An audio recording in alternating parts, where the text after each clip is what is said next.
Aprendimos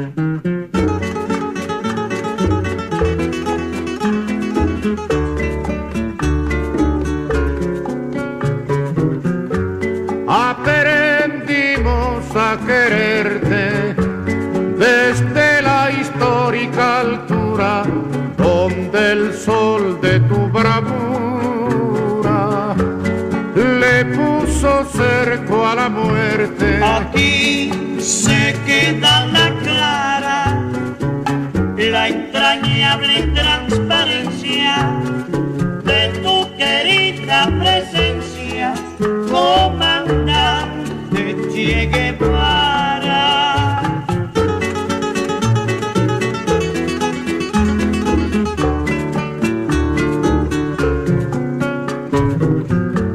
Tu mano gloriosa y fuerte sobre la historia dispara cuando todo Santa Clara se We are planning that we shall begin this meeting with the video message of Comrade Vallabh Sen Gupta, the General Secretary of EPSO, All India Peace and Solidarity Organization. Then we have with us Professor Sonia Surbhi Gupta from Jamia Millia Islamia University from Delhi, and she is an expert on Latin American socio-political cultural issues, and she has been to Latin America including Cuba many times, so she will also share her experiences and impressions. And as we have, हम लोगों ने जैसा आपको message में लिखा था कि ये एक इंटरएक्टिव सेशन होगा जिसमें कि हम लंबे भाषण नहीं लेकिन छोटी छोटी तकरीरें और अपनी यादें जिन लोगों ने क्यूबा और फिडेल कास्ट्रो के साथ समय बिताया है वे अपनी यादें साझा करेंगे। तो हमारे साथ आज जिनके नाम मुझे पता हैं उनमें सोनिया हैं, हमारी साथी जया मेहता हैं, हमारे वरिष्ठ पत्रकार साथी हरदेनिया जी हैं, लज्जा शंकर हरदेनिया जो भोपाल से हमारे साथ जुड़े हैं और जो उन चंद लोगों में से हैं जिनके साथ फिडेल कास्ट्रो की मुलाकातें हुई, मतलब हिंदुस्तान में जो चंद लोग हैं उनमें से वो भी हैं। आलोक खरे जी हमारे साथ जुड़ेंगे या जुड़ने वाले हैं। मैं अरविंद पोरवाल जी को या सारिका जी को जो हमारे साथी हैं यहाँ उनको ये निवेदन करता हूँ कि वो आलोक खरे जी को कांटेक्ट करके प्लीज जोड़ने के लिए कहें। और हमारे one of the general secretaries of All India Peace and Solidarity Organization is Arun Kumar. He is from the national office and he will also join us in some time. He has also been to Cuba number of times, and this is not restricted here. आप में से जो ना भी गए हों और हो सकता है जो गए हैं और उनके बारे में मुझे जानकारी नहीं है तो मैं उनको भी इसके बाद में आमंत्रित करूंगा। साथ ही हमने ये भी सोचा है कि हम क्यूबा के जो कुछ बहुत सुंदर हमारी साथी जया मेहता ने भी कई सारे 20-25 वीडियोस देख करके कुछ 2 वीडियोस को उन्होंने चुना है जो गीत भी है, क्यूबा के क्रांतिकारी गीत भी है और एक तरह से वो डॉक्यूमेंट्री भी साथ में करते चलते हैं। वो अंग्रेजी में है और स्पेनिश में, मतलब अंग्रेजी में सबटाइटल्स हैं और स्पेनिश में वो गाए गए हैं, तो हम उनको भी बीच बीच में सुनेंगे। और अगर कोई और साथी जो यहाँ पर मौजूद हो वो स्पेनिश के लैटिन अमेरिका के कुछ गीत या कुछ बात सुनाना चाहेंगे तो उनका स्वागत है। मेरे ख्याल से we have 15 persons joined with us and it is 8 past 4, so I think we should begin the meeting.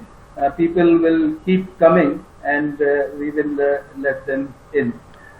We have with us as our technical help Comrade Vivek Mehta. He is from Indore and he will facilitate us to carry out this meeting. So again, welcoming you all here on the occasion of 94th birthday of Comrade Fidel Castro and आज के ज़माने में वैसे हम लोग Hindi English साथ में करते रहेंगे, क्योंकि हमारे साथ कुछ लोग साउथ से भी जुड़े हैं और कुछ लोग हिंदी बेल्ट के हैं, तो इसलिए हम दोनों चीज़ों को वो कर सकते हैं। तो मैं ये आपसे कह रहा था कि इस कोविड-19 के टाइम में शुभकामनाएं और जन्मदिन के उत्सव जैसी चीज़ें काफ़ी मुश्किल हो चुकी हैं, सोचना ही उनके बारे में काफ़ी मुश्किल है, जो भी संवेदनशील लोग हैं उनके लिए। लेकिन ऐसे सब दौर में भी फिदेल कास्ट्रो, चे गुवेरा जैसी शख्सियतें हमें हिम्मत देती हैं और हमारी हिम्मत को बुलंद करती हैं और ये यकीन दिलाती हैं कि लंबी है गम की शाम मगर शाम ही तो है। फिर से हम सवेरे को खींच करके लाएंगे और अंधेरे को दूर भगाएंगे। जैसे फिदेल कास्ट्रो ने, चे गुवेरा ने, उनके साथियों ने सिएरा मास्त्रा की पहाड़ियों पर से रोशनी को, सूरज को खींच करके क्यूबा के बियाबान अंधेरे जंगलों तक, लोगों तक लाया था। तो मैं और वक्त न लेते हुए हमारे इस मीटिंग को शुरू करता हूं। और पल्लव सेन गुप्ता जी का एक वीडियो हमने उनसे हासिल किया था, लेकिन उसकी आवाज बहुत ही ज्यादा लो है। तो मेरे ख्याल से मैं उस वीडियो को सांकेतिक रूप से यहाँ पर चलाने के लिए अनुरोध करता हूँ विवेक मेहता से। और उसमें जो कंटेंट है जो मैंने कान से लगा करके सुना है वो पॉइंट्स में आपके साथ में साझा कर लेता हूँ। तो आप प्लीज वीडियो प्रेजेंट करें विवेक, कि उन्होंने अपने उस वक्तव्य में ये कहा है कि आप सबका 94 वर्षगांठ पर कॉमरेड फिदेल कास्ट्रो की स्वागत करते हुए उन्होंने सबसे अहम बात तो ये कही कि किस तरह से एक असंभव से कारनामे को कॉमरेड फिदेल कास्ट्रो ने संभव करके दिखाया क्यूबा में, एक इतने छोटे से देश में, और वो भी साम्राज्यवाद और पूंजीवाद के बिल्कुल करीब बैठ करके उन्होंने शांति को संभव करके दिखाया।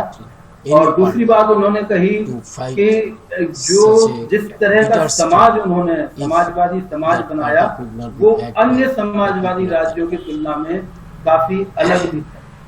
यानी ये ठीक है कि वो सोशलिस्ट स्टेट उन्होंने क्यूबा में कायम की, but it is different from other socialist countries in the sense that he charged people of the country with immense revolutionary feeling and the feeling of doing impossible things.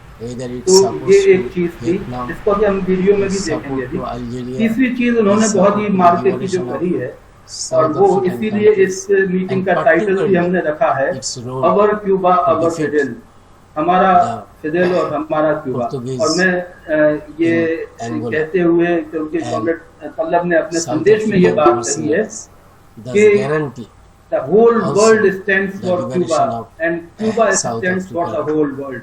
That is the kind of internationalism which Fidel has shown to the world, whether it was Africa, whether it is any corner of the planet.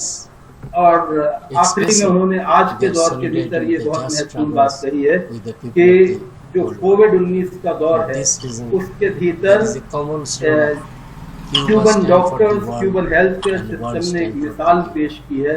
और आज ही नहीं, हमेशा हर pandemic के दौरान, हर तरह की national जो calamities होती हैं और नेचुरल डिजास्टर्स होते हैं, उसके भीतर क्यूबन डॉक्टर्स जाते हैं। और thank you very much comrade Pallav Sen Gupta for sending us this video message, and we have from All India Peace and Solidarity Organisation, we have also sent it to Cuba, our message of solidarity. He also spoke of Indo-Cuban relationship, the strong bond between India and Cuba. Comrade Pallav Sen Gupta has mentioned. I request Sonia to come and share her feelings and impressions about Cuba and Fidel. Please unmute yourself, Sonia. Comrade Sonia. बहुत बहुत शुक्रिया, thank you comrade Vineet. मैंने आज के लिए कोई खास इस तरह से मैंने सोचा है कि एक इंटरैक्टिव सेशन है, तो मैंने कोई बहुत बड़ी तकरीर की तैयार मतलब कोई इस तरह से तैयार नहीं की है, लेकिन इतना मैं जरूर कहना चाहूंगी कि मेरी जो मैं क्यूबा बहुत बार नहीं गई हूँ, लैटिन अमेरिका बहुत बार गई हूँ, और क्यूबा अभी रिसेंटली मैं गई थी 2019 नवंबर में, जब यूएस ने नई सैंक्शंस क्यूबा पे डाली, और मैं एक अंदाजा लेके गई थी कि शायद क्यूबा जो है बिल्कुल ध्वस्त हो चुका होगा, that Cuba must be devastated because of the new sanctions which the Trump regime had put. But मैं आप लोगों को ये एक इतनी वहां जाके जो एक महसूस हुआ कि किस तरह से क्यूबन्स सैंक्शंस के बावजूद एक पूरी जिंदगी जो जिस तरह से जीते हैं, मैं कुछ उसका आपके साथ थोड़ा शेयर करूंगी एक बहुत ही पॉपुलर तरीके से। आज अगर फिदेल जिंदा होते तो 94 साल के होते, और अक्सर हम फिदेल को सिर्फ एक क्रांतिकारी के रूप में देखते हैं, लेकिन फिदेल की जो सबसे बड़ी लेगेसी क्यूबा में है वो है उनका ह्यूमनिज्म, और ये चीज जानना मेरे ख्याल से बहुत जरूरी है। ये चीज वहां जाके महसूस होती है कि किस तरह से जो सोशलिस्ट सोसाइटी में जब वो सिर्फ एक इकोनॉमिक इक्वालिटी की बात नहीं है, वहां पे जो हम कई बार ये सोचते कि जो सोशलिस्ट सोसाइटी है उसमें कलेक्टिव का ज्यादा महत्व होगा, that the collective will be more important than the individual. But I think one thing in the Cuban Constitution is that the individual is at the center of the entire conception of the Cuban Revolution. और वो किस तरह से व्यक्ति किस तरह से Cuban revolution के केंद्र में है, वो अगर हम देखें तो शुरुआत में ही 1959 में जब क्यूबन क्रांति का ट्रायम्फ हुआ, उस वक्त ही जो डिबेट्स हुई कि किस तरह के समाज की रचना की जाएगी, उस वक्त फिदेल और चे उसमें हिस्सा लिया करते थे उन डिबेट्स में। ये सिर्फ जो कल्चर की जो डिबेट्स थी ये केवल आर्टिस्ट और बुद्धिजीवियों के बीच में नहीं होती थी, बल्कि उसमें पूरी तरह से फिदेल और चे भी पूरा हिस्सा लेते थे। चे की जो किताब है man and socialism in Cuba, आप लोगों ने सबने कांग्रेस ने सुनी होगी, पढ़ी भी होगी, और शायद उसको एक बार और पढ़ना चाहिए अब। लेकिन क्यूबा में जो जिस चीज को मैं आज हाईलाइट करना चाहती हूँ वो है नस्लवाद का पूरी तरह से खात्मा। आज हम देख रहे हैं किस तरह से यूनाइटेड स्टेट्स में ब्लैक लाइव्स मैटर का जो मूवमेंट है वो एक बार फिर इस बात को लेके आया है कि इतने सालों बाद अमेरिका की इंडिपेंडेंस हुई थी 1776 में, और उसके बाद से आज तक जो ब्लैक अमेरिकन हैं वो एक सेकंड रेट सिटीजन्स की तरह रह रहे हैं। तो क्यूबा में जाएं आप तो सबसे पहला तो एक ये अनुभव होता है कि जिस इक्वालिटी को हम सिर्फ एक थ्योरेटिकल तौर पे देखते हैं, वहां पे वो सबसे पहला उसका जो है वो हमें ये देखने में नजर आता है कि वहां नस्लवाद तकरीबन मतलब नजर ही नहीं आता है किसी तरह से। हमारे क्यूबन एम्बेसी में एक काउंसलर हुआ करते थे जो कि अफ्रो क्यूबन थे। आपको ये सबको मालूम ही होगा कि क्यूबा एक बहुत ही बड़ा स्लेव ट्रेड सेंटर रहा था, इसलिए वहां पे क्यूबन स्लेवरी जो है मतलब सबसे बाद में उसका अंत हुआ। पूरे विश्व में मतलब जो खासकर वेस्ट इंडीज वगैरह में स्लेवरी पहले खत्म हो गई, लेकिन क्यूबा और ब्राजील में स्लेवरी बहुत ही बाद में खत्म हुई है। जब बाकी जगह में स्लेवरी बंद कर दी गई तो सारे स्लेव्स जो हैं वो सारा स्लेव ट्रेड और शुगर प्लांटेशन जो है क्यूबा में आ गए थे। इसलिए ये बहुत ही बड़ी बात है कि 1959 में जब क्यूबा में जब क्रांति हुई तो फिदेल ने एक बार अपनी स्पीच में कहा कि मैंने एक 106 वर्षीय स्लेव से बात की है, जिसने कि क्यूबा की क्रांति के बाद हुई लिटरेसी कैंपेन में हिस्सा लिया था। और फिदेल ने 1961 में जो वर्ड्स टू द इंटेलेक्चुअल है उसमें उस स्लेव औरत का जिक्र करते हैं फिदेल, और कहते हैं कि ये औरत आज पढ़ना लिखना सीख गई है और ये जो लिखेगी वो क्रांति की एक बहुत बड़ी किताब होगी। तो मुझे लगता है कि हम लोग एक नए समाज की जब एक संरचना के बारे में सोचते हैं, और अपने देश में जब हम देखते हैं कि एक तरफ रिलीजियस डिवाइड हो रहा है, धार्मिक कट्टरतावाद हो रही है, पूरे एक नस्लवाद हो रही है, दूसरी तरफ जाति के वाद में हम देख ही रहे हैं कि किस तरह से दलितों पर इतना बड़ा दमन हम रोज रोज देखते हैं। तो मेरे ख्याल से क्यूबा जो है उसमें सबसे पहला जो मेरे लिए इस जो एक बहुत बड़ा इम्पैक्टफुल जो एक एक्सपीरियंस रहा वो यही था कि क्यूबा में बिल्कुल भी नस्लवाद नहीं है, और इसके लिए ये हमें देखना होगा कि किस तरह से उन्होंने इकोनॉमिक इक्वालिटी के सवाल को आइडेंटिटी से जोड़ के एक अपना नया समाज बनाया। फिलहाल मैं इतना ही कहूंगी और बीच में फिर और जोड़ते रहेंगे। Let's move on to then Jaya Mehta. Comrade Jaya Mehta is an economist and she is associated with world peace activities in many ways, and also she is associated with the Joshi Adhikari Institute of Social Studies, New Delhi.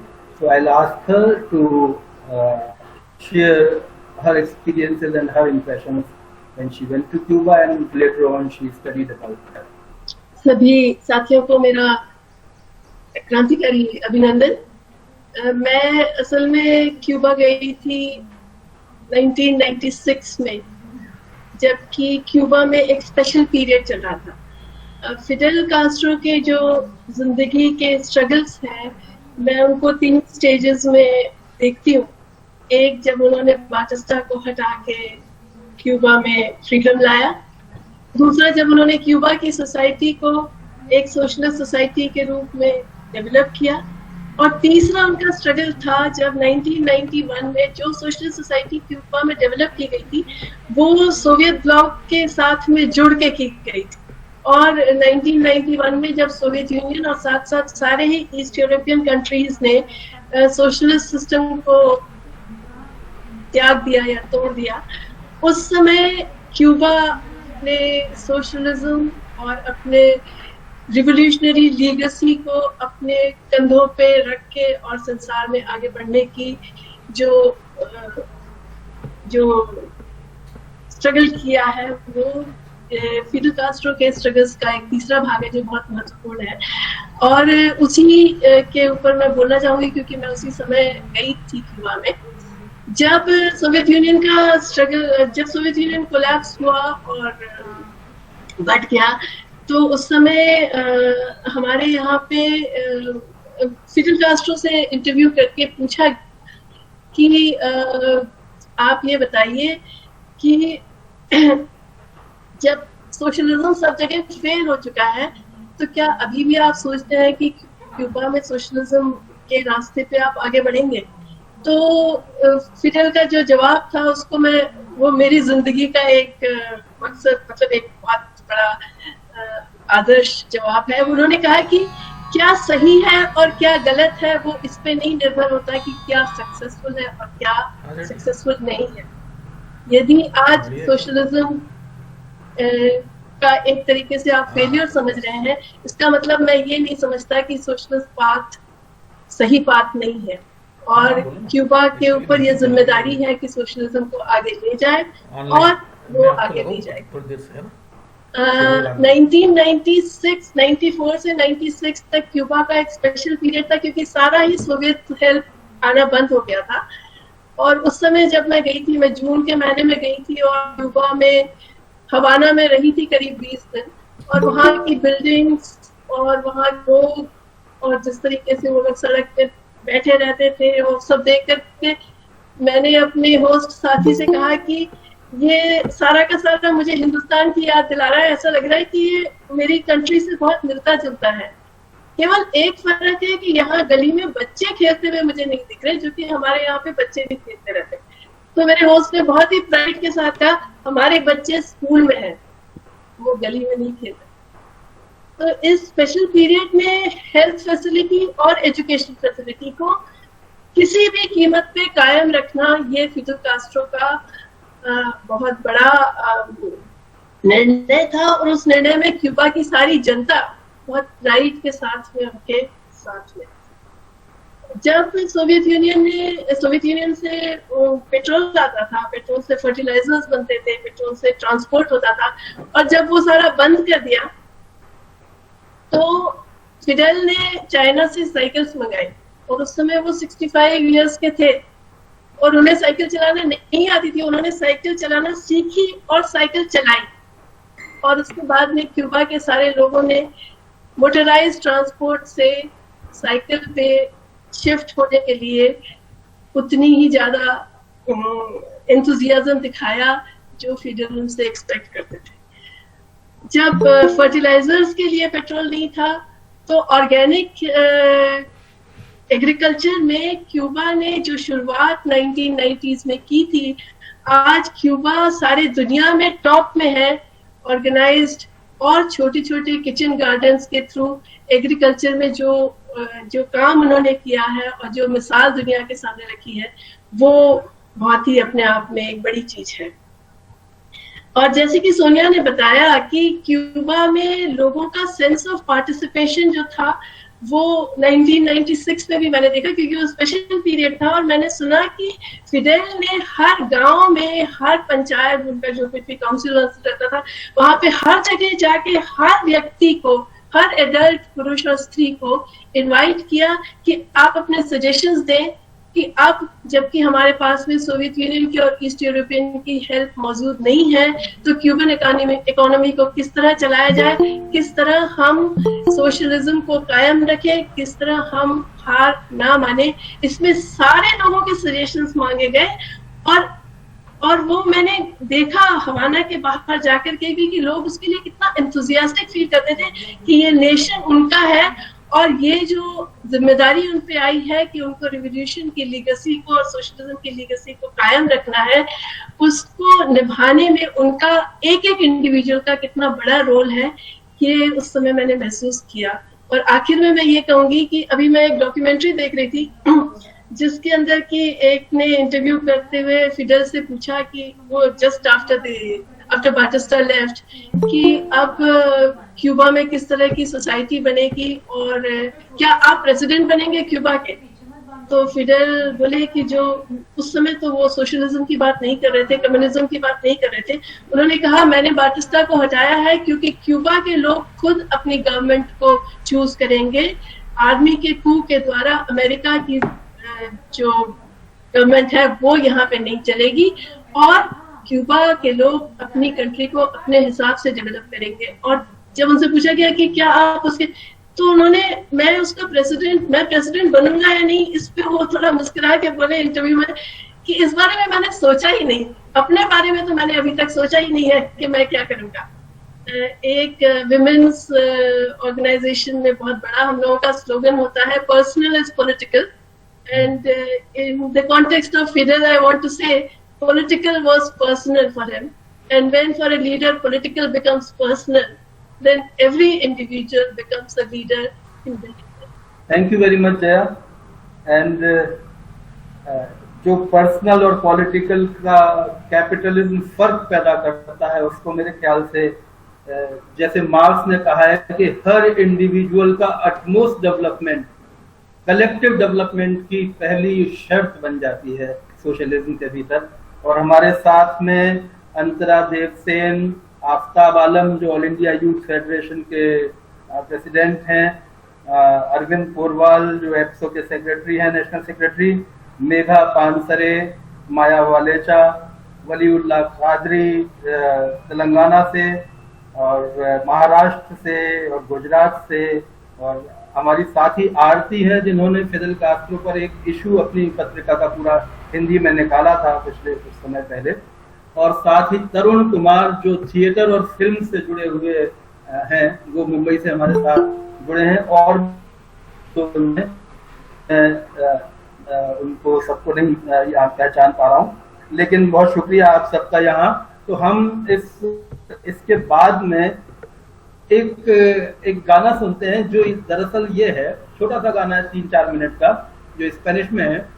और वो गाना ये है कि Batista जो था, तानाशाह जो था, वो तो उसने सोच रखा था कि पूरे क्यूबा को कैसे कब्जा करना है, और उसका लंबा प्लान था, लेकिन उस प्लान में खलल पड़ गया क्योंकि फिदेल आ गया। और इसी तरह से वो गाना चलता है कि अमेरिका ने तो ये चाहा था कि वो कैसे क्यूबा को निगल दे, प्लान फेल हो गया क्योंकि फिदेल आ गया। तो इसका टाइटल है and then Fidel came. Y de cómo aquellos señores querían que se mantuviera aquel sistema. Pero dice la canción, y en eso llegó Fidel. देख पा रहे हैं? जी, यस, थोड़ी आवाज बढ़ा दें। Aquí pensaban seguir ganando el 100% con casas de apartamentos y echar al pueblo a sufrir y seguir de modo cruel contra el pueblo conspirando para seguirlo explotando, y en eso llegó Fidel y se acabó la diversión. Llegó el comandante y mandó a parar y se acabó la diversión. Llegó el comandante y mandó a parar.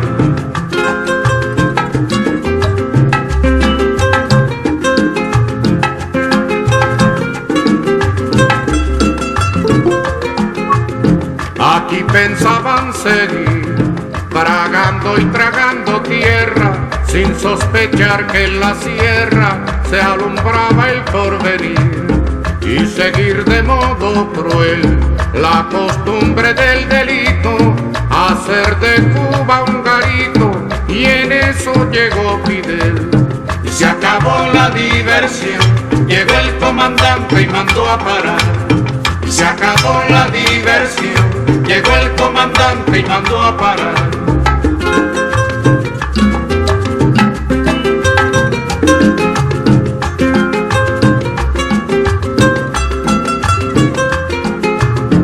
Aquí pensaban seguir diciendo que los cuatreros, forajidos, bandoleros, asolaban al país, y seguir de modo cruel con la infamia por escudo, difamando a los barbudos, y en eso llegó Fidel y se acabó la diversión.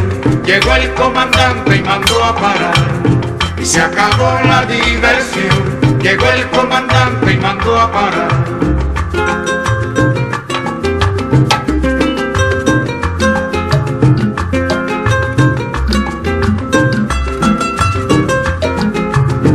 Aquí pensaban seguir jugando a la democracia, y el pueblo que en su desgracia se acabara de morir, y seguir de modo cruel sin cuidarse ni la forma, con el robo como norma, y en eso llegó Fidel y se acabó la diversión.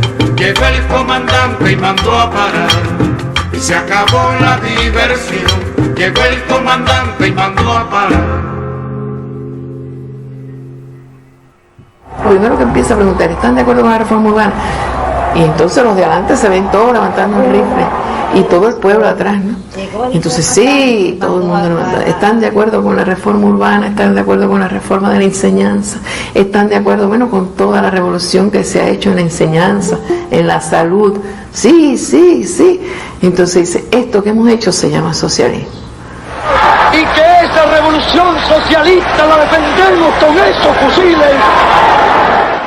If I was writing history, I would write about the way in which Fidel, as the leader of one of the smallest countries in the world, helped to shape the destinies of millions of people across the globe. ये गाने के अंत में जो दो लोगों के, दो महिलाओं के वक्तव्य हैं, वो दरअसल पूर्व गोरेला महिलाएं थी जिन्होंने कि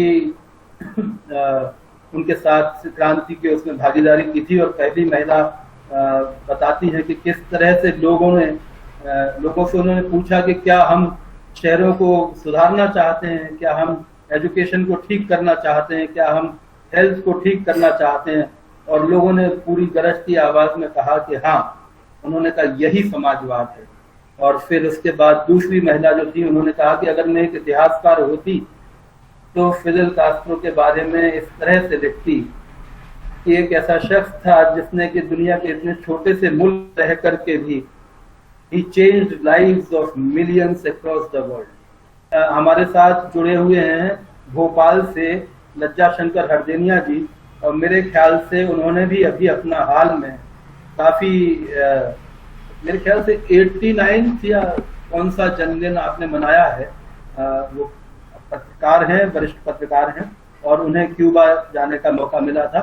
वो अपने कुछ संस्मरण संक्षेप में साझा करेंगे हमारे साथ। बहुत बड़ी बात है, हम फिडेल को याद कर रहे हैं। मैं 1971 में क्यूबा गया था। हेलो जी, आप सुन रहे हैं? सुनाई पड़ रहा? आप बोल। जब क्यूबा इस कदर कठिनाइयों से गुजर रहा था कि जिसकी कल्पना नहीं कर सकते,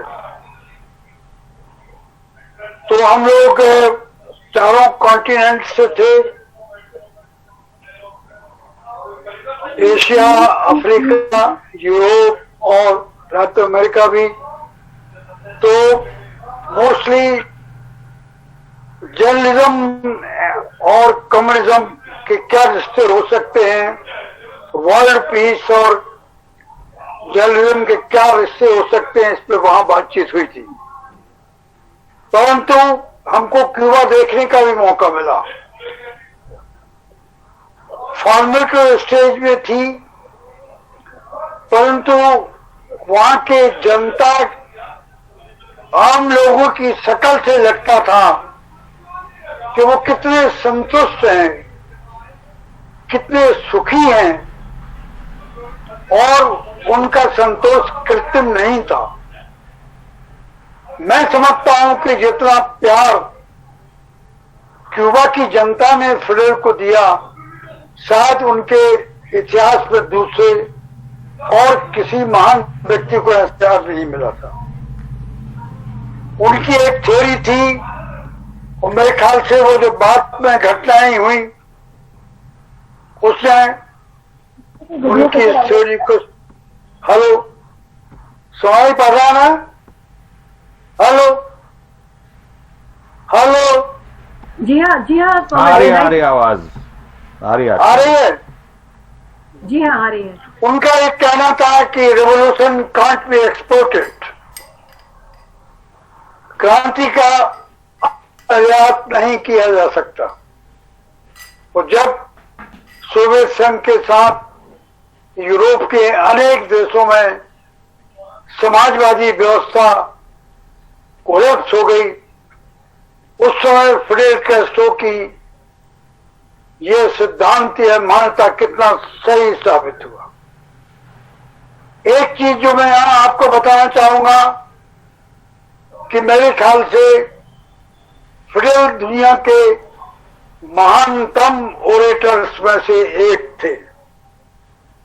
ब्रिटेन के अखबार मैनचेस्टर गार्जियन ने एक कंपाइलेशन निकाला है, वर्ल्ड्स बेस्ट ओरेटर्स, उसमें उन्होंने फिडेल कैस्ट्रो का नाम शामिल किया है। उनकी एक महान मीटिंग को हमको अटेंड करने का मौका मिला था। उस मीटिंग में वो 3.5 घंटे बोले थे, और उन 3.5 घंटों के दौरान उनके जो श्रोता थे वो लगातार तालियां बजाते थे, क्लैपिंग करते थे और डांस करते हुए उनको सुनते थे। जैसा कि हम जानते हैं कि स्पेनिश लोगों को संगीत बहुत पसंद है। उस मीटिंग में उन्होंने 2 बातें की जिनको मैं अभी भी याद करता हूं। पहली बात उन्होंने कही थी कि हम सब लोग जानते हैं कि there was a time when Cuba was a brothel rich nations and rich people. ये वेश्यालय था दुनिया के रईसों का, दुनिया के अय्यासों का। अब हमने इसके सारे रेमनेंट्स हमने खत्म कर दिए हैं और यहाँ की हर महिला, यहाँ की हर बेटी अब सीना तान के चलती है और अपने को पूरी तरह सुरक्षित महसूस करती है। दूसरी बात जो उन्होंने हम लोगों से प्रेस से मीट करते हुए बताई थी, वो सवाल मैंने ही पूछा था उनसे कि आपके यहाँ मेडिकल फैसिलिटीज का क्या हाल है, डॉक्टर्स कितने हैं? तो उन्होंने बहुत संजीदा पर बहुत ही व्यंग्यात्मक जवाब दिया था। उन्होंने कहा था कि most of my doctors have left Cuba along with their rich patients। तो क्यूबा की जनता को सबसे बड़ी देन जो फिडेल कैस्ट्रो की है, वो मेरे ख्याल से उनको मेडिकल फैसिलिटीज प्रोवाइड करना है और शिक्षा देना है। जब हम क्यूबा में थे तो उस समय लिटरेसी का कैंपेन चल रहा था और उसमें तय किया गया था कि 1 महीने तक क्यूबा कोई काम नहीं होगा सिवा शिक्षण के। और फिडेल से लेकर मामूली से मामूली आदमी जो शिक्षित था, उसने दूसरे लोगों को शिक्षा दी, साक्षर बनाया और 1 महीने के अंदर पूरा का पूरा क्यूबा जो है वो साक्षर हो गया। इट वॉज ए मिरेकल जो कि दुनिया में बहुत कम देशों ने ये मिरेकल अचीव किया होगा। उनकी बहुत सारी विशेषताएं थी, उनमें उन्होंने एग्रीकल्चर को डेवलप किया और आप आश्चर्य करेंगे जब एग्रीकल्चर इंस्टीट्यूट में हम लोगों को ले जाया गया, वहां की जो डीन थी उसकी उम्र 25 वर्ष की थी। तो सारे यूथ के लोगों ने, यंग लोगों ने क्यूबा की क्रांति में जबरदस्त मदद की है। मैं वहां के मेडिकल के बारे में थोड़ा सा बताना चाहूंगा। एक नोट से पढ़ रहा हूं, in its drive to improve the human conditions Cuba followed the thinking of one of the leaders of its revolution, Ernest Che Guevara, an Argentinian physician who declared in the early days of the revolution that must strive every day so that this love of living humanity is transformed into actual deeds, into acts. To serve an example, Guevara reminiscence about his travels, मैंने उनके बारे में जो किताब पढ़ी है, throughout Latin America after his graduation. आप में से हमसे बहुत सारे लोग जानते होंगे कि चेवा गुएवा एक ट्रेन्ड डॉक्टर थे, ये मेडिकल एजुकेशन। उनकी एक मेमोरीज की एक डायरी है, जैसे मोटरसाइकिल डायरी कहते हैं। उन्होंने कई देशों का भ्रमण मोटरसाइकिल पे किया था। सुनाई पड़ रहा है मेरा? हेलो हेलो, हाँ सुनाई दे रहा है, सुनाई दे रहा है। बिल्कुल, बहुत अच्छे से सुनाई दे रहा है। तो मोटरसाइकिल पे उन्होंने, लेकिन सुनिए हरजनिया जी, हाँ 2-3 मिनट खत्म करो जी, 2-3 हाँ, मिनट बस इसके कहने के बाद उसकी डायरी का नाम ही है The Motorcycle Diaries. When as a young middle class doctor he became acquainted with poverty, hunger and disease, provoked by the continual hunger and punishment, to the point that a father can accept loss of a son as an unimportant accident, as occurs often in the downtrodden classes of world. This led him to leave the medical profession and become a revolutionary, and on reaching a position of power to advance the cause of medical international together with Fidel, Raul Castro and his other comrades. अंत में मैं कहना चाहूंगा कि इस समय corona से जो लड़ाई क्यूबा ने लड़ी है वो दुनिया के किसी देश से लड़ी नहीं होगी। अभी तक की हमारी इंफॉर्मेशन है कि वहां 100 से कम लोग भी कोरोना से पीड़ित नहीं हुए, मरने की तो बात छोड़िए। और उन्हीं की सहायता से वियतनाम में भी बड़ी लड़ाई कोरोना के खिलाफ लड़ी गई। इन्हीं शब्दों के साथ मैं उन दोनों को अभी भी याद करता हूँ जब मैं क्यूबा में था और मुझे 15 दिन दिए गए थे। और एक चीज मैं जब से याद रखूंगा कि रोज सुबह मेरे कमरे में 10 क्यूबन सिगार रखी जाती थी और मैंने सिगार लिया ले आया और फिर क्योंकि मैं तो सिगार पीता नहीं था और जो यहाँ सिगार पीते थे उसमें हमारे मध्य प्रदेश के मुख्यमंत्री डीपी मिश्रा भी थे, तो उन्होंने मेरी सिगार पाने के बाद अपने मुख्यमंत्री निवास दिल्ली में मुझे 3 दिन ठहराया था। Now I request Samar, if she is here, please turn on your mobile, your video and audio. Yes. And please, yeah. Yes, sir. Can you hear me? Yeah, we are able to hear you, sir. Good evening, everyone who's present here, and I welcome everybody here on the 94th birth anniversary of Fidel Castro. I am an MPhD candidate in Jamia Millia Islamia, and my work, like the last research work that I did was on the New Song movement in Latin America. I'm going to tell you all a little about it, and eventually I'm going to sing a song written and sung by Ali Primera from Venezuela. So I would like to tell everybody a little about the background of the New Song movement in Latin America. And when we talk about the power of song, we have to remember the example of Latin America and how the cultural activists from Latin America changed the political course of history with their songs, with the power of their songs. So when Salvador Allende became the first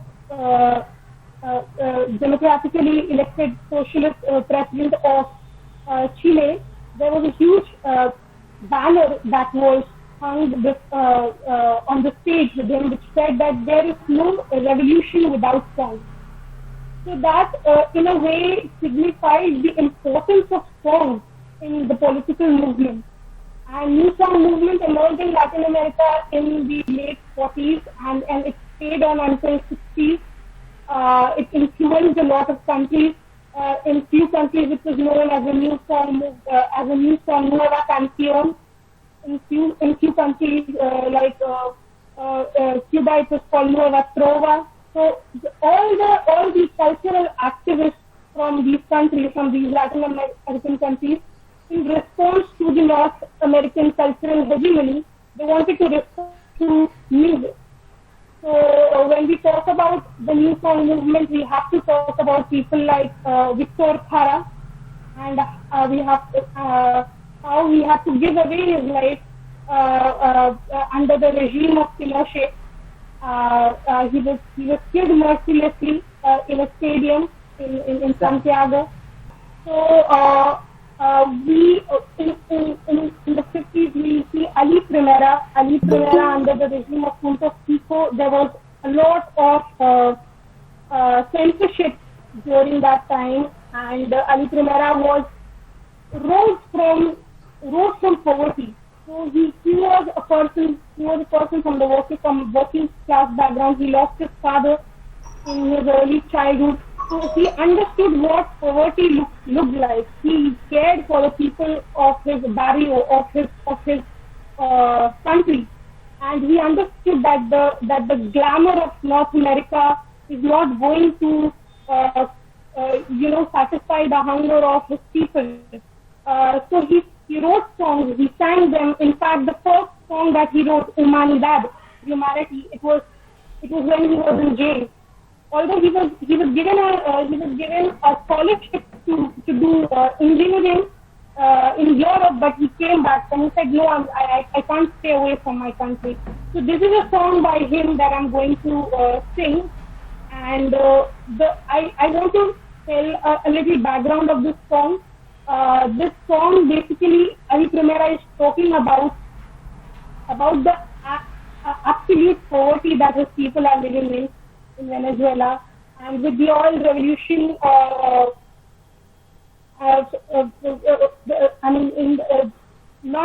this period is before, of course, Hugo Chavez during the 60s. So a lot of people the North American companies were minting a lot of money, and the oligarchies in Venezuela, they were making a lot of money, but the common people were not able to do so. So in this particular song, sorry to interrupt you. What I am suggesting that the details about the song, and before that what you talked about, if you can give something in the text box, that will be because people are not understanding what you are saying because the voice is breaking. So it would be nice if you just sing the song and then later write few references. Sure, sir. I will do that. Thank you very much. I'll do that, sir. So I'm going to sing the song. Yes. And the song is not about romanticizing the rain. It's about how rain affects the poor people who do not have any houses, any homes. And it says, triste, se oye la lluvia, los secos de corazón. Qué triste vive mi gente, las casas de cartón. Viene bajando el obrero, casi arrastrando su paso por el peso del sufrir. Mira que es mucho sufrir, mira que pesa sufrir. Arriba, deja a la mujer preñada, bajo está la ciudad, se pierden con araña.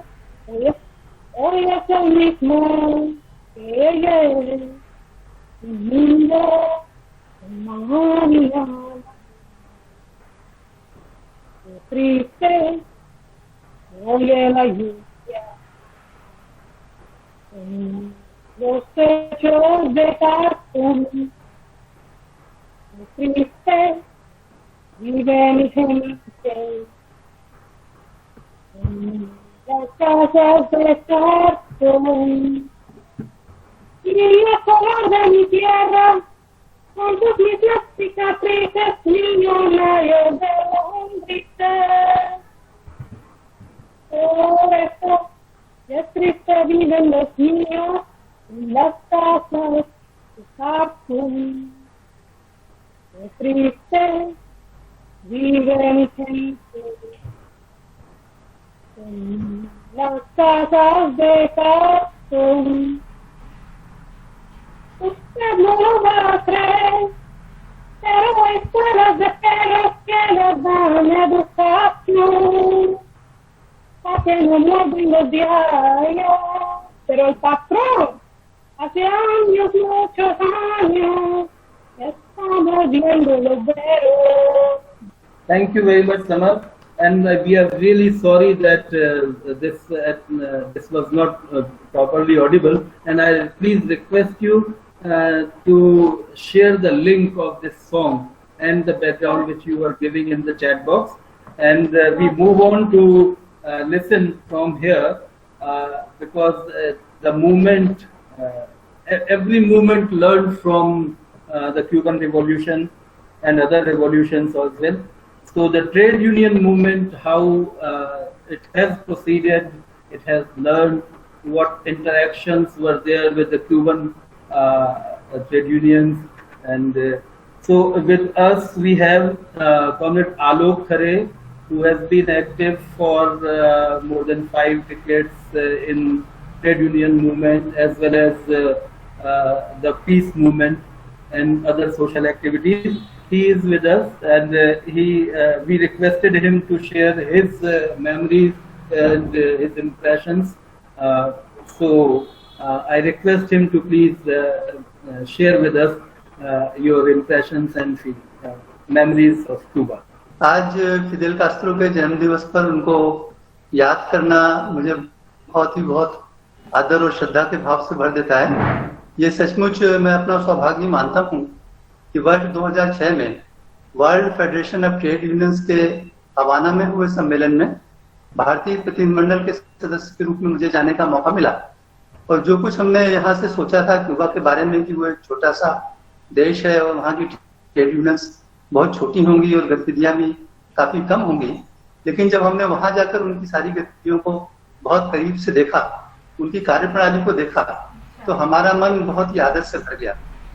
Cuba में trade union की कार्यप्रणाली Fidel Castro के मार्गदर्शन में एक बहुत ही सुदृढ़ आधार पर बहुत ही व्यवस्थित रूप से बनाई गई थी। ये हम सब जानते हैं कि क्यूबा में जो वहाँ की सेंट्रल ट्रेड यूनियन है CTC, उसका एक बहुत ही महत्वपूर्ण क्रांतिकारी भूमिका क्यूबन क्रांति में रही, 1959 की क्रांति में रही। और उसके पहले भी जब वो ट्रेड यूनियन बनी थी, उसके बाद से स्पेन के तानाशाहों के विरुद्ध जो जनसंघर्ष क्यूबा में हुए और जिनको बाद में फिदेल कास्ट्रो ने जिनका नेतृत्व किया, उसमें ट्रेड यूनियनों ने बहुत निर्णायक भूमिका अदा की।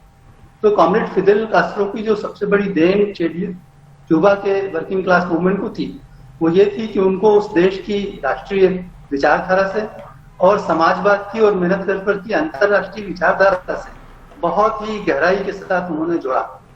और जो हमने कार्यप्रणाली देखी वो विकेंद्रीकृत बहुत ही प्रजाति आधार पर बनी हुई थी। यद्यपि किसी मजदूर के लिए यूएन का सदस्य होना अनिवार्य नहीं था, लेकिन फिर भी हमने पाया कि लगभग सभी लोग 98% से अधिक लोग, ऐसा हमें बताया गया कि वो ट्रेड यूनियंस के सदस्य थे।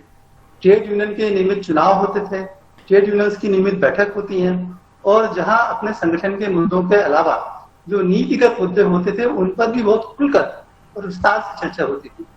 और ट्रेड यूनियन की सभाओं में जो निर्णय लिए जाते हैं वो फिर वहां श्रम मंत्रालय को और दूसरे संबंधित मंत्रालय को भेजे जाते थे, और सरकार की नीति निर्धारण में इन ट्रेड यूनियन की को बहुत ही महत्व के साथ क्यूबा में लागू किया जाता था।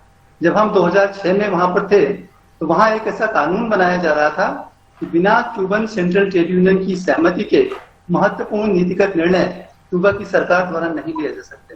तो किस मद में कितना पैसा खर्च होगा, किस तरह की नीतियां होंगी सरकार की, इस सब में ट्रेड यूनियन की पूरी भागीदारी रही।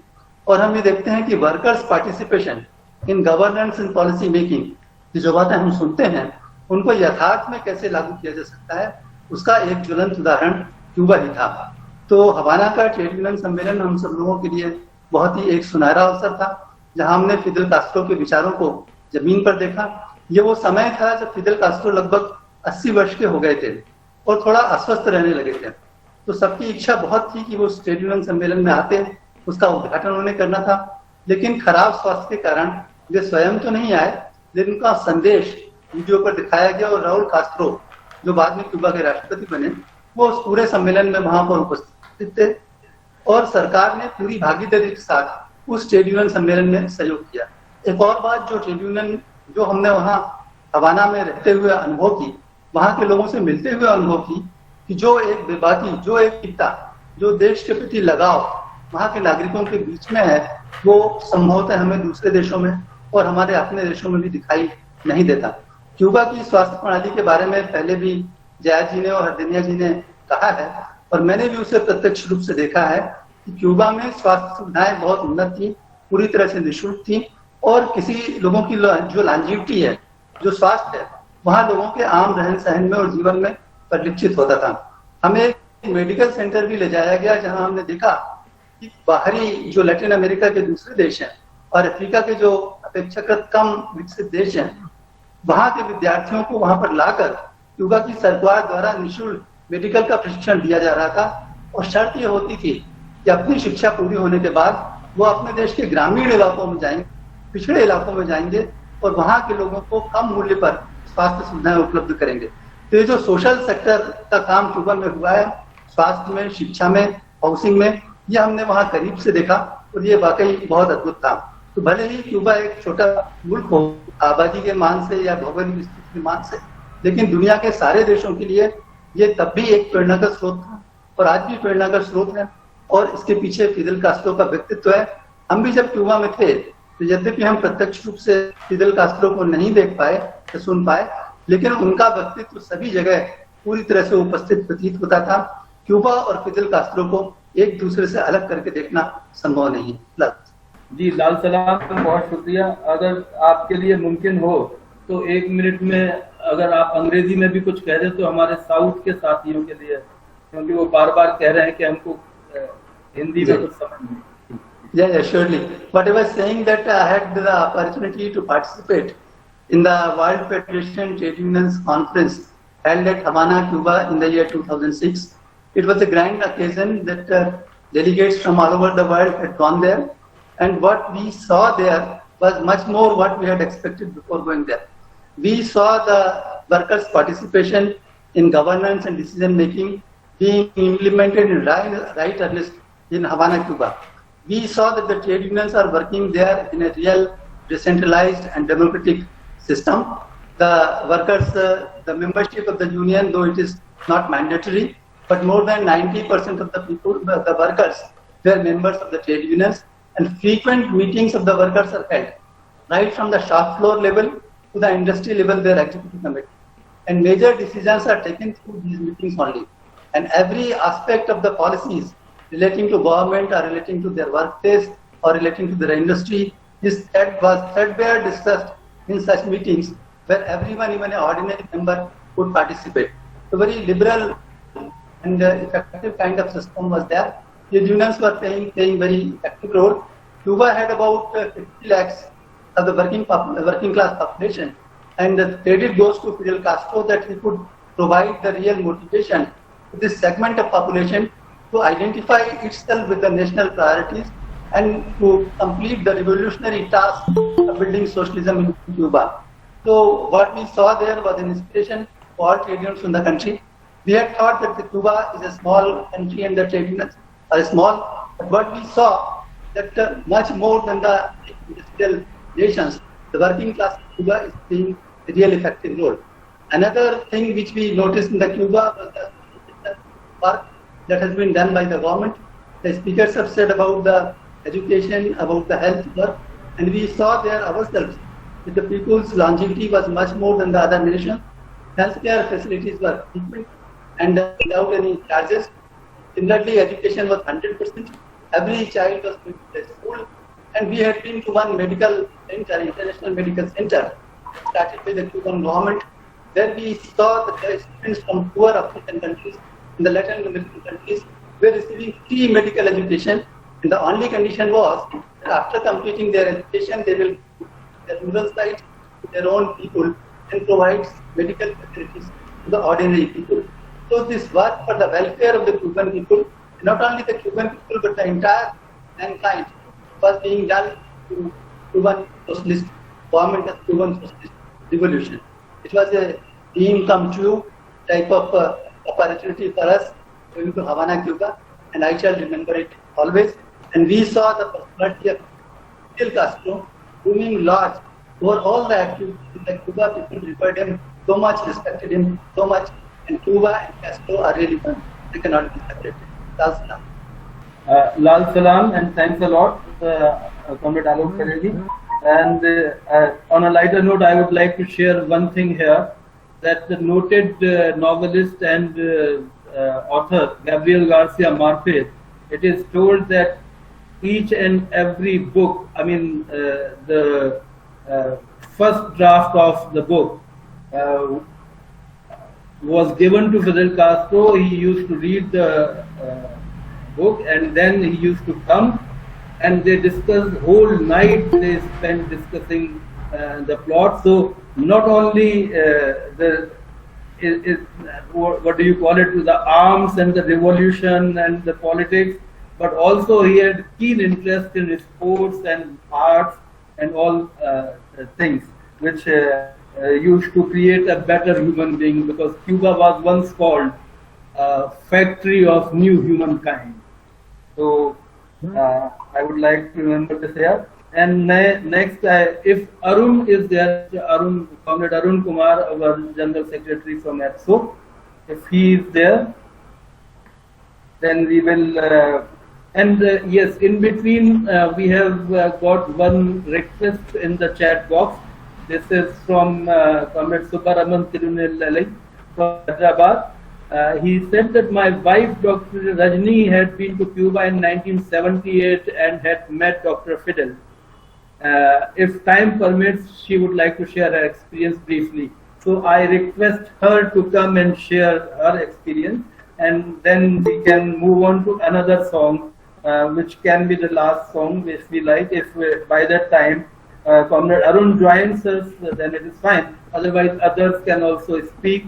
Megha is here. I am seeing you. If you want to speak something, Comrade Megha Pansare and many other comrades are here who would like to contribute if they.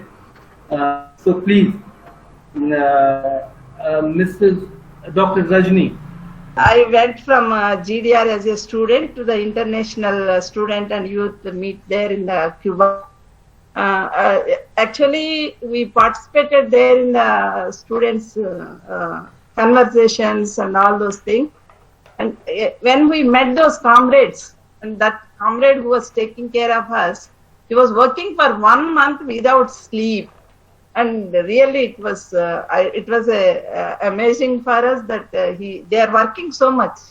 That means they were so much hard workers, doing for to reach some zeal, that they have taken a task to fulfill that international conference.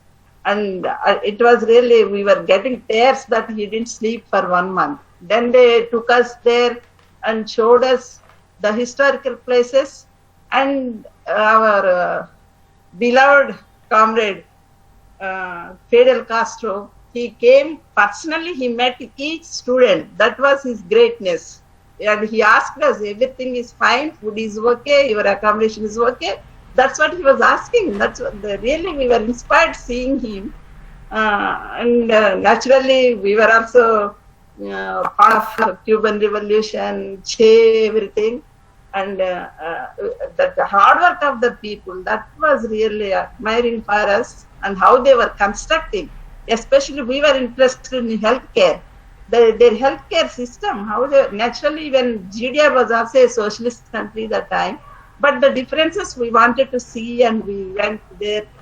We have seen the hospitals, and they gave us all the opportunity to study about Cuba. And really, it was a wonderful time for us there. And we thank, still I remember, and I thank them very much for that opportunity giving us.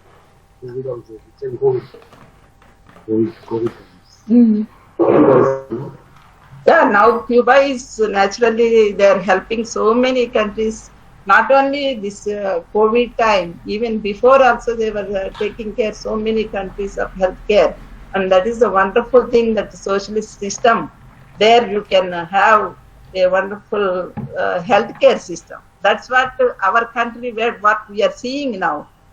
One patient has to pay, staying in a hospital, some 20 lakhs, 30 lakhs, a COVID patient. This is really, we have to learn. The central government has to learn about the healthcare system and then change the healthcare system in India. Thank you so much for giving me an opportunity. No, thank you very much for being with us. And it's really, what do you call that? It is, we all are thrilled with your experiences, that you met personally with Fidel Castro. Even our comrade Akhare went all to Cuba, but he could not meet because he was not well. So it's really a great thing that you met the great leader. And the great thing about that is that few years back we organized one international conference, and in which people from Cuba and other countries also came. And when we shook hands with our Cuban person, his one finger was missing. So he said he was an agriculture expert and he came here, India, as an agriculture expert. But then he told that I lost this finger, this thumb actually, not a finger. I lost this finger when I served in Angola. Angola was liberated by Cuban revolutionaries. And now we have with us, because they are joining us from United States of America, New York. So there, it would be a very early morning there. Archishman Raju and other friends have joined us, who have recently been to Cuba and seen, after that generation where Doctor has went from Hyderabad to Germany and then Cuba. So recently Archishman Raju and his colleague and friend, comrade, she has gone to Cuba. They are with us and we would like to listen to them briefly before listening the song which is titled as Ambal. And before that, if anybody wants to comment upon something, that is certainly welcome. We have time with us. We have time. Thank you, Archishman, for joining with us. And who else have come with you? Hello. Hi. No, it is only me. It's 7:30, so okay. Yeah, I'll try to represent. If they join us, your friends, your comrades join us, that's fine. Yeah. And you also share, Archishman, your link of the article which you wrote after coming back from Cuba in the chat box. So if anybody is interested in reading that article.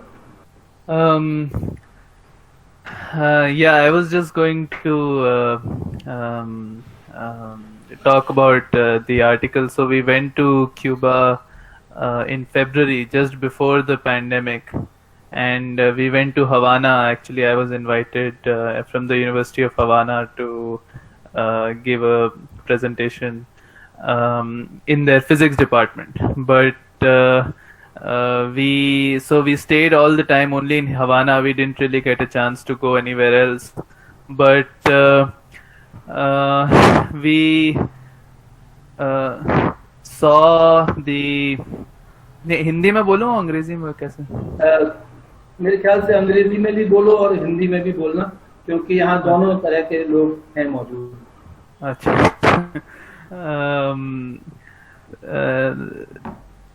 अच्छा, so we saw, so first thing we saw in Havana is this small airport building, and the first thing that we noticed actually, which was a surprise to us, that every immigration officer who we met at the airport, every one of them was a young woman. And that's something that I have not seen at any other airport. I have seen many airports, but that's only in Cuba I have seen that every single immigration officer, the security person, and the people doing the health checks, all of them were, and this is only to say that one of the things that the Cuban Revolution has contributed to is it has contributed marvelously to gender equality, and because so much employment is created by the state, women are given a place in it. And we met several people, but our most the most striking thing about Cuba in Havana is that there are no advertisements. And that is again something that's it's hard to see in any other society, but there are no consumer advertisements, I should say. There's nothing advertising that you should buy this product or buy that product. And it is everybody. We didn't meet anybody begging. We didn't meet anybody who just seemed homeless. And the whole, there is not a lot of you can't buy every vegetable you want, you can't buy everything you want, but it is the people are healthy, the people are educated, and it was just a very different kind of society, and I think in some ways it is the society of the future, where in the future we cannot have this kind of the kind of society that capitalism has created, and instead we have to consider Cuba really as a model in our times of how society can be. But we were very lucky to see the Cuban International Book Fair there, and the book fair was very interesting because it's Havana's International Book Fair, and it is set up in this big fort, and it is really flooded with people, and there are many book stalls for children. So most of them were in Spanish, so we couldn't really get any books, but we saw there was one small English store, and Cuba was celebrating actually 60 years of its relationship with Vietnam, and so there was one big stall in which they were celebrating Ho Chi Minh, and they had a documentary about him and so on. And the other thing that we were very lucky to see was this ballet performance, and not everybody knows, but Cuban ballet is one of the best in the world, and one of the reasons is that it has been this extraordinary woman, Alicia Alonso, who recently passed away. She was this ballet performer who was trained in various different styles. After the Cuban Revolution, in fact, the US offered her a blank check to come from Cuba and actually do her ballet in the US. And she said that my principles don't have any price attached to them. And she stayed in Cuba, and she she performed. And so what we witnessed was a special performance by the Cuban ballet, which was done to commemorate her, to remember her. And in fact, actually, Alicia Alonso had also come to India to perform in 1961, because that was the 100th centenary of Rabindranath Tagore. And I've read this description by the former president of the World Peace Council, Ramesh Chandra, and he describes in 1961 how Alicia Alonso had come to India, and it was this Rabindra Mela, and there was a big it was in a big ground, and there was a makeshift wooden stage or something. I don't know if it was wooden, but it was a very makeshift stage. It was not, and ballet is a very difficult to think, graceful dance style, and everybody told him that she can't perform like this. First of all, what will people understand ballet kya hai? And the other thing is that so he said no, people will understand. And the second thing they said was that this is a makeshift stage, how will she do ballet? So that he also got worried, how will she do ballet on this? And so he told her, maybe we should cancel the performance. She said no, I'll dance, and she danced on that wooden stage in that open ground, and she got a standing ovation. This is how he describes it. And actually, she had in the early stages she had gotten an injury which had left her practically blind, but still she took ballet to its highest form. And so we were quite lucky to see just the flowering of culture, whether it is ballet, it was through this book fair, and there's also these big art museums where Cuban art has even contemporary Cuban art has continued, because a lot of contemporary Western art has gone into postmodernism, has gone into complete abstraction, but Cuban art continues to be relevant. Artists try and draw things with a political message, and so all of that was very good to see. But our most, and I'll just end with this, and then thoda sa main Hindi mein bhi yeh keh dunga. But our most memorable meeting was with this one comrade who used to be Jose Altschuler, who used to be in the Communist Party at the time of the Cuban Revolution. So he was not actually with Fidel and Raul and others, but he was in the Communist Party, and he we got to somehow I got in contact with him, and we spent a whole evening with him, and he told us a lot of he particularly emphasized the Cuban leadership, and he gave us many instances about how the character of the Cuban leadership, and he told us many stories of how they had committed themselves to a life of sacrifice, how they were so close to the ordinary masses.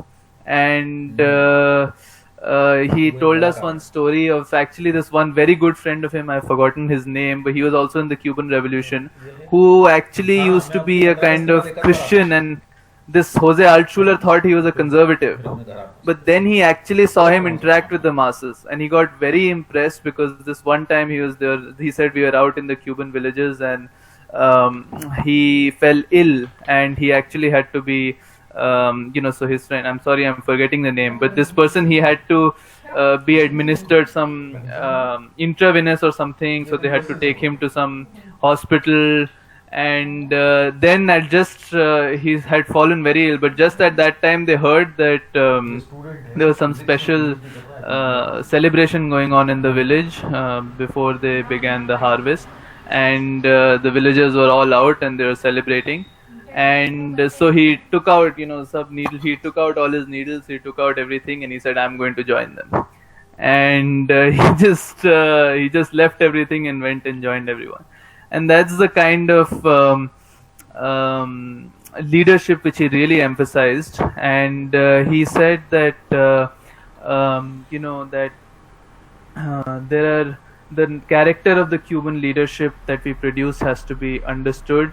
And of course of Fidel Castro, since this is his birthday. And he also emphasized the other very important contribution of the Cuban Revolution, he said, was Cuba's role in Africa, and how when we see Cubans going out around the world and helping people around the world, but also participating in their revolutionary struggles, he said that is the kind of that there are two aspects of it. One is you participate in someone else's struggle and help them, but the other is that in that process you yourself change as a person, you become more conscious, and when the next generation has forgotten what struggle looks like, then he said this serves as a process of education, where you understand what it takes to struggle for this. And finally, he also emphasized Jose Marti. And when Fidel was doing his, history, in his famous "History Will Absolve Me" speech, Fidel talks a lot about Jose Marti. And Altshuler was also saying that he felt that Marti was a very important poet, that Jose Marti had, he's a national hero in Cuba. And that his poetry and his emphasis on values was something that was very important for the Cubans. So I think that's all I want to say. But अब हिंदी में हाँ, तो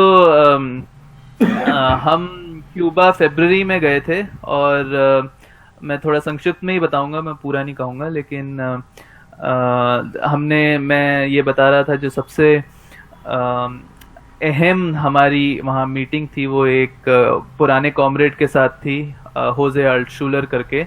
और होजे Altshuler communist party में थे जब Cuban revolution 1959 में हुआ था, तब वो फिदेल के साथ नहीं थे लेकिन कम्युनिस्ट पार्टी में थे। और उन्होंने हमें काफ़ी कुछ बताया कि कैसे उनने रेवोल्यूशन को देखा, समझा और फिर ज्वाइन किया। वो बाद में क्यूबन मिनिस्ट्री में भी मेरे ख्याल से मिनिस्ट्री ऑफ साइंस में थे वो। और उन्होंने जिस बात पे जोर दिया वो ये कि क्यूबन रेवोल्यूशन ने किस तरीके की लीडरशिप बनाई, और क्यूबन लीडर्स का मतलब एक उन्होंने उदाहरण दिया कि एक उनके दोस्त थे जिनका नाम मैं भूल चुका हूँ, शायद याद आएगा, लेकिन उनके एक दोस्त थे जो एक बार ऐसे ही गांव में ये लोग दोनों जा रहे थे कुछ काम से ऐसे ही देखने, और उनके दोस्त बहुत बीमार पड़ गए और शायद कुछ इंट्रावेनस की ज़रूरत थी, मतलब इस हद तक बीमार पड़ गए थे और लेटे हुए थे। आसपास डॉक्टर थे। जब कोई आया और उन्होंने कहा कि असल में गांव में कोई त्योहार चल रहा है कि तो सब गांव वाले बाहर आ गए हैं, और जैसे ही उन्होंने ये सुना उन्होंने अपनी सब जो भी लगी हुई थी स्ट्रिप विप सब उठाई और एकदम से खड़े हो गए कि मैं भी जाऊंगा। और मतलब ये मुझे बता रहे थे होजे अल्टशुलर कि मैं कम्युनिस्ट था और ये असल में मतलब एक ऐसे क्रिश्चियन, और मुझे लगता था ये क्रिश्चियन है, कंजर्वेटिव हैं, ये मतलब मैं इनसे ज्यादा एक्सपेक्ट नहीं करता था। लेकिन जब उन्होंने इस तरीके से उन्हें लोगों के साथ और लोगों के बीच इस तरीके का सैक्रिफाइस करते हुए देखा और इस उनका काम देखा, तो उन्हें समझ आया कि फिदेल ने कैसे कैसे लोगों को साथ जोड़ा था क्यूबन रेवोल्यूशन में, और कैसे उनकी कॉन्शियसनेस बढ़ाने का काम किया था। और उन्होंने हमें ये भी बताया कि क्यूबा ने अफ्रीका में जो किया, और बहुत सारे अंगोला में हो, गिनी बिसाओ में हो, बहुत सारे अफ्रीकी देशों में क्यूबन्स ने अपने सैनिक भी भेजे, अपने डॉक्टर्स भी भेजे, और आज भी हम देख रहे हैं वो अलग अलग जगह डॉक्टर्स भेजते हैं। उन्हें बताया कि इनसे दो चीज़ें होती हैं, एक तो जहाँ भी वो जाते हैं वहाँ लोगों की मदद करते हैं, पर जब वो लोगों की मदद करते हैं तो वो खुद भी उनका मतलब उनकी भी कॉन्शियसनेस चेंज होती है और वो खुद भी इस प्रोसेस से बदलते हैं। और ये बदलाव लोगों में बहुत ज़रूरी है, क्योंकि जब अगली पीढ़ी आती है तो अपनी पुरानी मतलब वो भूल जाती है कि किस तरीके के सैक्रिफाइस ज़रूरी थे रेवोल्यूशन लाने में, सोशलिज्म बनाने में। तो एक एजुकेशन का प्रोसेस हमेशा जारी रखना पड़ता है। और उन्होंने कहा कि ये चाहे अफ्रीका में जाके चाहे और कहीं जाके जो दुनिया भर में लोगों की मदद करते हैं, ये बहुत महत्वपूर्ण है। और एक और मैंने पर शायद समय की वजह से मैं अब और नहीं बताता, थोड़ा बहुत और मैंने बुक फेयर का बताया था और क्यूबन बैले का बताया था, पर शायद इतना ठीक है। शुक्रिया अर्जुष्मान। और कुछ लोगों ने एक सवाल पूछा है, तो वो अगर आप में से यहाँ सोनिया हैं, जया हैं, अर्जुष्मान हैं और भी लोग हैं, उन्होंने एक सवाल ये पूछा है कि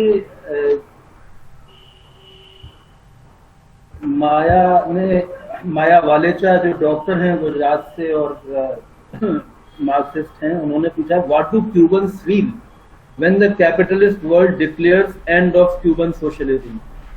एंड मेरे ख्याल से सारिका ने जो सवाल पूछा है कि क्या वहाँ पर धार्मिक आस्था वाले लोग हैं, ये तो हैं, अभी भी हैं, लेकिन धीरे धीरे कम हुए। और लेकिन जो बात अर्चुष्मान कर रहे थे वो उस वक्त की बात थी जब क्यूबन रिवॉल्यूशन, तब तो निश्चित रूप से क्रिश्चियन कंजर्वेटिव थे ही। लेकिन इस सवाल पर हम लोग अगर कुछ कहना चाहें, सोनिया, जया और बाकी साथी जो बोल रहे थे कि क्यूबन्स को कैसा लगता होगा जब रोज रोज ये अखबारों में और वेस्टर्न मीडिया में प्रचार किया जाता है, कैपिटलिस्ट मीडिया में, कि उनके यहाँ समाजवाद खत्म हो गया। मैं भी इसका कुछ जवाब देना चाहूंगा, लेकिन पहले आप लोग। Yeah, so maybe Vineet, I can try and answer a couple of questions. The question of religion particularly, जो वो धर्म का जो सवाल उठा है, I think Cuban Revolution has grown, and for example, there was a particular time when you know, वहाँ पे जैसे कि बहुत सारे अफ्रीकन, मैंने आपको बताया कि अफ्रीकन सबस्ट्रेटम के बहुत सारे लोग हैं, इसीलिए अफ्रीका से उनकी इतनी ज्यादा एक सॉलिडारिटी भी रही है। तो उनके जो अपने गॉड्स हैं, योरूबा और ईशा जो उनके गॉड्स हैं, वो उनको जो है वो, बल्कि आप क्यूबन फिल्म देखें तो उनपे भी उनकी एक टिप्पणी रहती है that how actually these were looked at as you know totems and taboos, and you know at a particular point of time in the Cuban Revolution. But slowly I think even the Cuban Revolution, as I said, has had its own growth, and religion is accepted. You can be a Communist Party member and still be religious. So I think Fidel and Religion, जो वो फ्रेई बेतो की एक किताब है, उसका शायद हिंदी में भी तर्जुमा हो चुका है. It's called Fidel and Religion. It's a long interview which this Brazilian priest called Frei Beto did with Fidel. और जिनको इस सवाल पे और ज्यादा दिलचस्पी है, those who are interested in this question can actually read that book. And similarly, for example, the question of homosexuality, which in Cuba was, homosexuality, like in many other countries, including our own today in India, was looked down upon. And आज राष्ट्रों जो बेटी हैं, उनका खुद एक gender sexual education पे एक स्कूल है. तो मैं ये कहना चाह रही हूँ कि the Cuban Revolution it's not a static revolution. It's a dynamic revolution. It is not afraid of confronting and criticizing itself wherever it has gone wrong. And I think that is the quality of democracy, of socialist democracy, that we can see in Cuba. नहीं, मैं पहले तो अर्चिष्मान ने जो कहा और भी कहा गया कि जितने अफ्रीकन कंट्रीज के एंटी कॉलोनियल स्ट्रगल्स थे, वो apart from doctors going anti colonial struggles में एक्चुअली आर्म्ड हेल्प दी. क्यूबन आर्मी से लोग गए थे पार्टिसिपेट करने के लिए. और इसमें मैं प्रभात पटनायक का एक लेक्चर सुन रही थी, and what he said I want to repeat here. He was quoting Marx, and Marx ने कहा कि जो नेशन दूसरे नेशन को ऑप्रेस करता है, उस नेशन में सचमुच की फ्रीडम हो ही नहीं सकती. और इसके रिवर्स प्रभात पटनायक बोले कि जो नेशन दूसरे नेशन की फ्रीडम में पार्टिसिपेट करता है, सही माने में उस नेशन में फ्रीडम रहेगी इसकी. तो सोशलिज्म के ऊपर एक जो बहुत बड़ा आरोप है वो ये कि वहाँ पे फ्रीडम नहीं है और डेमोक्रेसी नहीं है. तो मेरे ख्याल से यदि क्यूबा में देखा जाए, और जैसे लोगों ने बताया भी है कि पार्टिसिपेशन है और डेमोक्रेसी सही अर्थों में केवल इलेक्टोरल डेमोक्रेसी नहीं होती. डेमोक्रेसी एक नेशन को बनाने में, एक नेशन और की आइडियोलॉजी को कायम करने में होती है. उस तरह की शायद जनसाधारण में एक फीलिंग है, और इसको कायम रखने के लिए एक बहुत बड़ा काम जो फिडेल ने किया था, which we should also point out here. बहुत पहले शुरुआत ही की गई थी कि Cuba belongs to the world and the world belongs to Cuba. लेकिन Fidel was very clear about the empire and imperialism and world and third world. And third world unity is very important. Anti-imperialist struggle is very important. Anti-colonial struggle is very important. और जो होजे Marty की बात की है और Cuban leaders की बात की है, तो सोशलिस्ट आइडेंटिटी के साथ साथ क्यूबा के लोगों के भीतर थर्ड वर्ल्ड की आइडेंटिटी और थर्ड वर्ल्ड की सॉलिडारिटी की फीलिंग भी बहुत ही डीपली इनग्रेन है. And that helps them to feel proud of themselves and their ideology. और मुझे एक्चुअली मालूम नहीं है कि क्यूबा के लोग किस तरह से रिस्पॉन्ड करते हैं जब बाहर वाले कहते हैं कि क्यूबा में सोशलिज्म खत्म हो गया है. पर सोशलिज्म को डिफाइन केवल उसमें नहीं किया जा सकता जो कि सोवियत स्टाइल सोशलिज्म है. क्यूबा का सोशलिज्म 21st सेंचुरी सोशलिज्म है, जिसकी बात शावेज ने की थी. और वहाँ पे मुझे नहीं लगता कि लोकवादों के अंदर आइडियोलॉजिकल इंटीग्रिटी और अपनी खुद की आइडेंटिटी का प्राइड इतना स्ट्रॉन्ग नहीं है कि वो अमेरिका के किसी भी प्रोपेगेंडा के इन्फ्लुएंस में आकर के अपने बताएं. Thank you. Anybody else who would like to say something about this?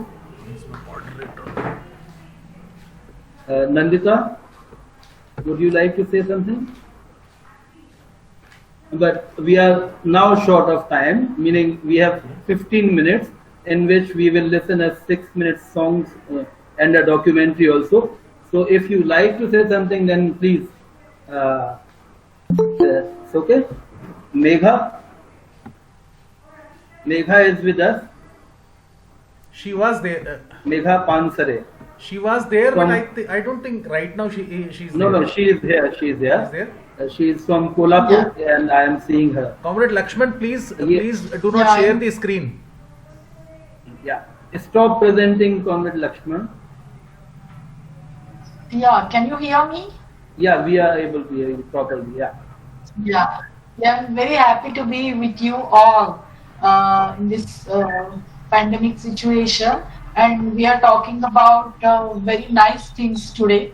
It's very essential for us to be with like-minded people and remembering Cuban days for those who visited Cuba actually.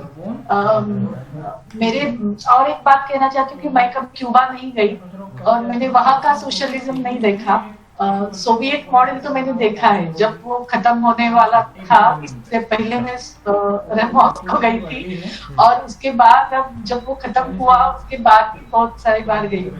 लेकिन Cuba के socialism के बारे में मैंने बहुत सुना भी है और पढ़ा भी है, और मुझे लगता है कि और सबसे ज्यादा अभी मुझे याद आ रहा है तुम्हारी एक कविता मैंने ट्रांसलेट की थी मराठी में जो क्यूबा के बारे में थी, और वो बहुत लोगों ने उसको सराहा भी, तो मुझे वो भी कविता भी याद आ रही है कि जिसमें तुम्हें क्यूबा का रोल क्या है आज के दुनिया में, आज के जमाने में ये लिखा था। तो मुझे ये कहना है कि क्यूबा का सोशलिज्म, फिडेल कैस्ट्रो की यादें, वहाँ की वैल्यूज जो है वो हम जैसे लोगों को एक नई रोशनी की तरह है, जो आज पूरा एक जो डार्कनेस है, जिसका अंधेरा है, जिसमें हम लोग कुछ ढूंढ रहे हैं, आगे जाने की दिशा ढूंढ रहे हैं और समय बहुत कठिन लग रहा है, उस वक्त हमारी जो सोच है, हमारा जो कन्विक्शन है, वो कायम रखने के लिए ये यादें और ये वैल्यूज के डिस्कशंस बहुत जरूरी है। Thank you. बहुत शुक्रिया मेघा। और मैंने शुरुआत में, तुम शायद बाद में जुड़ी थी, लेकिन शुरुआत में मैंने ये बात कही थी कि हम उम्मीद की रोशनी को वैसे ही खींच करके लाएंगे इस अंधेरे महासागर के भीतर, जैसे सियरा मास्त्रा की पहाड़ी पर से फिडेल कास्ट्रो और उनके साथी लेकर के आए थे। ये उम्मीद बुलंद हमारे दिलों में रहेगी और आज के दिन हम उसे दोहराते हैं।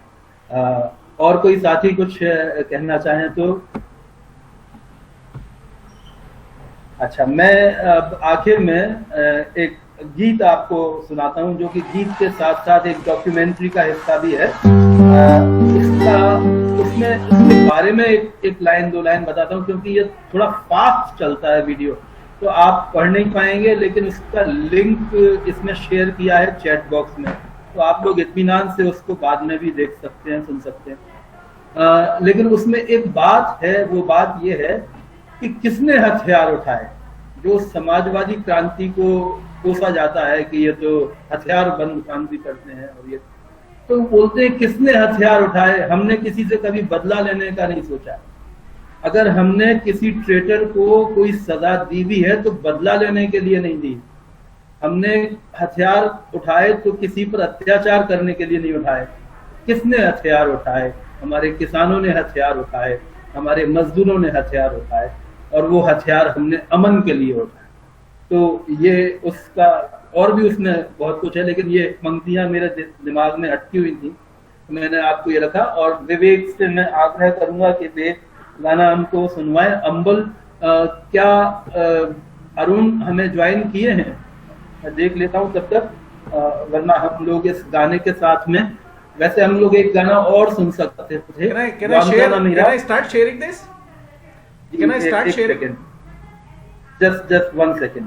तो ग्वांतानामेरा हम लोग सुनेंगे जब हम ह्यूगो चावेज को याद करेंगे, होसे मार्टी को फिर से याद करेंगे, और एक नए तरह से हम उसके उत्सव को भी मनाएंगे। हो सकता है हम इस वर्चुअल तरह से नहीं मनाएं, वाकई में मनाएं। जी विवेक जी, I will start sharing it right.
que vendrá.